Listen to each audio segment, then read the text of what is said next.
आखिर क्या हुआ जब अयोध्या में प्रकट हुआ साक्षात पुष्पक विमान। राम मंदिर में काम कर रहे मजदूरों ने जब यह नजारा देखा तो सभी के पैरों तले जमीन खिसक गई। 22 जनवरी प्राण प्रतिष्ठा से पूर्व अयोध्या में इतने बड़े चमत्कार का होना सभी को आश्चर्य में डाल रहा है। कुछ लोगों ने तो इसके साक्षात दर्शन भी किए हैं, जिन्होंने अपनी आंखों देखी जो बताया उसे सुनकर आपके भी रोंगटे खड़े हो जाएंगे। तो आगे बढ़ने से पहले अगर आप एक सच्चे सनातनी है, प्रभु श्री राम को अपना आराध्य मानते हैं, तो इस वीडियो को लाइक करके कमेंट बॉक्स में जय श्री राम जरूर लिखें। मेरे साथियों, 22 जनवरी 2024 को राम लला अयोध्या के नए भव्य मंदिर में विराजमान होंगे और इस शुभ कार्यक्रम के लिए पूरे देश में निमंत्रण बांटा जा रहा है। शहर से लेकर गांव तक घर घर अक्षत वितरण में बच्चों से लेकर बड़े तक सहयोग कर रहे हैं। यहां तक कि महिलाएं भी घर घर जाकर अक्षत और श्री राम की अयोध्या की फोटो वितरण कर रहे हैं। अयोध्या में राम मंदिर में भगवान राम की प्राण प्रतिष्ठा कार्यक्रम की तैयारियां तेजी से की जा रही है। इस कार्यक्रम को बेहद भव्य बनाने के लिए कोई कसर नहीं छोड़ी जा रही है। इस बीच राम मंदिर निर्माण का कार्य भी तेजी से किया जा रहा है। मंदिर निर्माण में जो लक्ष्य लिया गया था उसमें लगभग 80% कार्य हो चुका है। सफर खंभों पर मूर्ति का काम चल रहा है। पिछले दिनों त्योहार की वजह से यह धीमा पड़ गया था, लेकिन अब वो भी तेज गति से पूरा हो जाएगा। निर्माण कार्य जल्द से जल्द पूरा करने के लिए सभी मजदूर रात दिन मेहनत कर रहे हैं। लेकिन 10 जनवरी की रात कुछ ऐसा चमत्कार हुआ जिसे देखकर सभी मजदूरों के होश उड़ गए। जब रात्रि के समय सब मजदूर अपना काम निपटाकर तंबू में सो रहे थे, उसी समय अचानक से उन्हें वहां कुछ हलचल महसूस हुई। सुरेश नाम के एक मजदूर ने जब तंबू से बाहर झांक कर देखा तो उसे राम मंदिर के परिसर में कुछ अजीब सी चमकती हुई चीज दिखाई दे दी। उसने अपने साथियों को जगाना चाहा, लेकिन कोई भी उसके साथ नहीं आया। हिम्मत करके सुरेश जब राम मंदिर परिसर में पहुंचा तो वहां का नजारा बहुत चौंकाने वाला था, क्योंकि वहां पर उसे एक बहुत ही दिव्य चमत्कार एक विमान दिखाई दिया गया, जिसका आकार मोड़ के समान था, जो दिखने में काफी सुंदर और तेज से परिपूर्ण था, जो कि राम मंदिर परिसर में पिछले क्षेत्र में उतर रहा था। लेकिन उस विमान को नियंत्रित कौन कर रहा था यह समझ नहीं आ रहा था, क्योंकि उस विमान में इतना तेज था कि सामान्य आंखों से नहीं देखा जा सकता था। लेकिन समझ में कुछ ऐसा रहा था मानो स्वयं साक्षात भगवान राम पुष्पक विमान के माध्यम से अयोध्या में उतर रहे हों। सुरेश ने यह चमत्कार अपनी आंखों से देखा, लेकिन अचानक से ही वह बेहोश हो गया, क्योंकि वो उसके देशकों को सहन नहीं कर पा रहा था। सुरेश जब सुबह उठा तो वो उसी स्थान पर मौजूद था और उसके साथ ही मंदिर निर्माण कार्य पूरा करने के लिए जा रहे थे। और जब उसने सभी को रोककर रात्रि की सच्चाई बताई, लेकिन सभी उसकी हंसी उड़ा रहे थे। लेकिन सुरेश मन ही मन समझ चुका था कि प्रभु श्री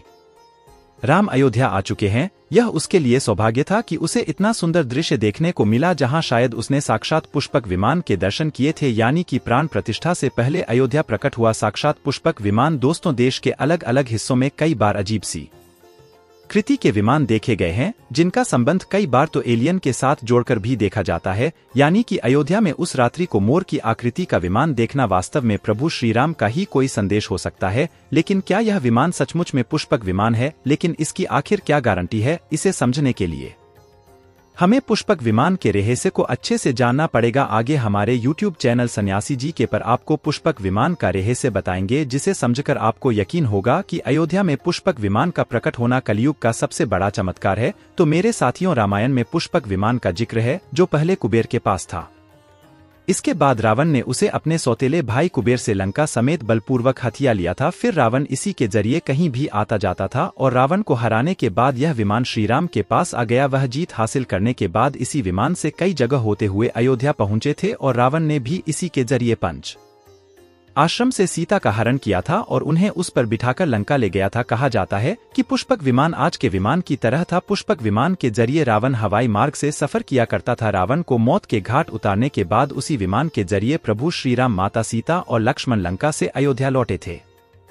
रामायण में जिस तरह से पुष्पक विमान का जिक्र मिलता है, उससे तो यही लगता है कि यह आज के हवाई जहाज की तरह था, लेकिन तकनीक के मामले में मॉडर्न एरोप्लेन से कहीं आगे था। रामायण के सुंदरकांड के 7वें अध्याय में पुष्पक विमान के बारे में जानकारी मिलती है। पुष्पक विमान की आकृति मोर की तरह थी। यह अग्नि और वायु ऊर्जा से उड़ान भरता था। इसकी तकनीक इतनी उत्कृष्ट थी कि इसका आकार छोटा और बड़ा किया जा सकता था। कहा जाता है कि रावण अपनी पूरी सेना को साथ लेकर इस विमान से उड़ान भर सकता था। पुष्पक विमान अपने चालक की इच्छा के अनुसार गति पकड़ता था और यह मन की गति से उड़ान भर सकता था। विमान में बैठने के लिए कई आसान बने थे। पौराणिक कथाओं के मुताबिक युद्ध के बाद भगवान श्रीराम ने विमान का पूजन करके यह दिव्य विमान वापस कुबेर को सौंप दिया था और कुबेर ने पुष्पक विमान को भेंट स्वरूप प्रभु श्रीराम को दे दिया गया, जिसके बाद इसी पुष्पक विमान से प्रभु श्रीराम, माता सीता और लक्ष्मण अयोध्या पहुंचे थे। अब दोस्तों, कई हजारों सालों बाद एक बार फिर जब भव्य राम मंदिर का निर्माण हुआ है, तो प्रभु श्रीराम अपने भाई लक्ष्मण और मां का सीता के साथ एक बार फिर से अयोध्या धाम पहुंच रहे हैं, वह भी अपने इसी पोस्ट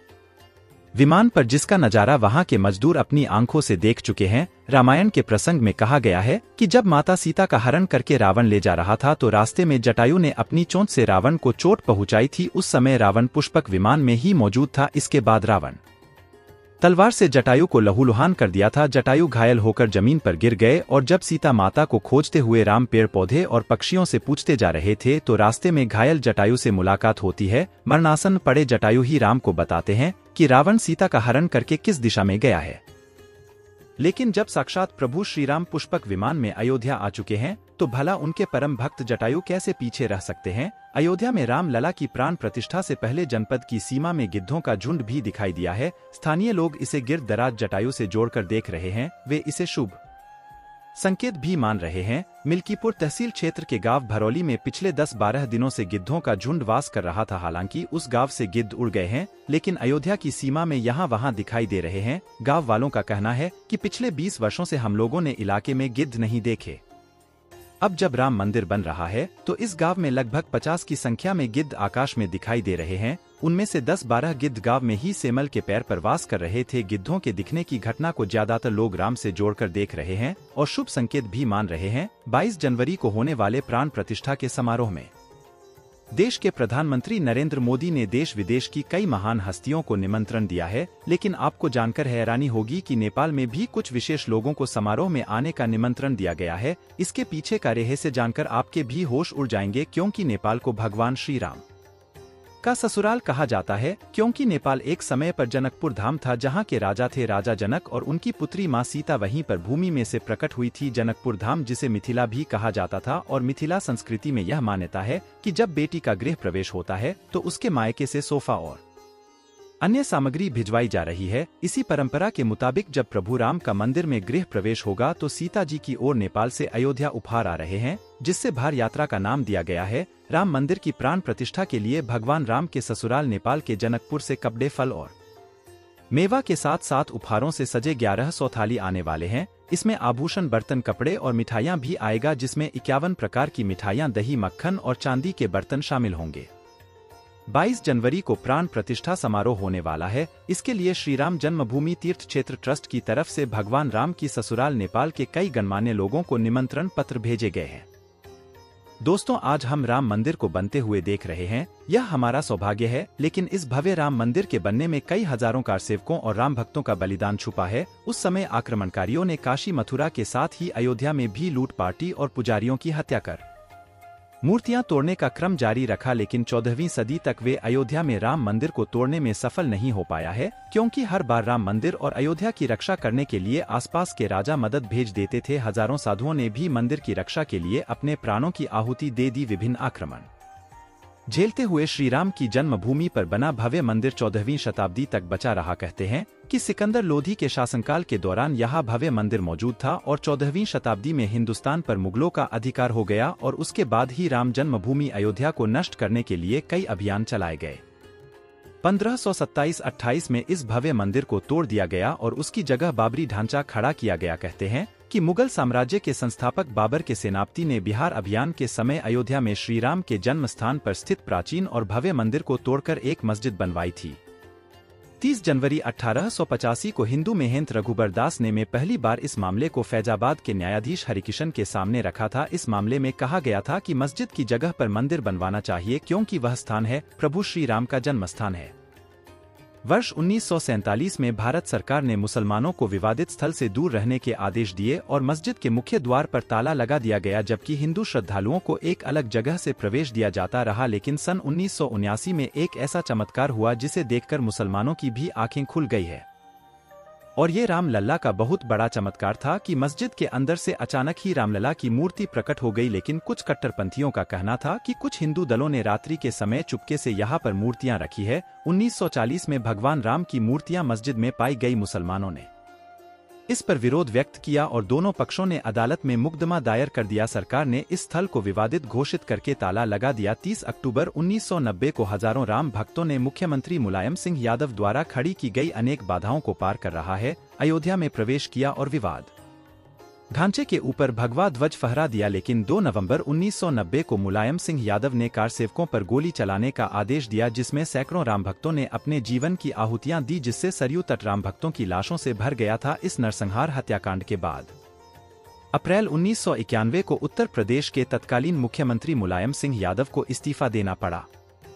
उस समय कोठारी बंधुओं के बलिदान की चर्चा खूब रही। दिसंबर 1992 को विवादित ढांचा गिराया गया तो उस समय राज्य में कल्याण सिंह की सरकार थी। उस दिन सुबह करीब 10:30 बजे हजारों लाखों की संख्या में कारसेवक पहुंचे। दोपहर में 12 बजे के करीब कारसेवकों का एक बड़ा जत्था मस्जिद की दीवार पर चढ़ने लगता है।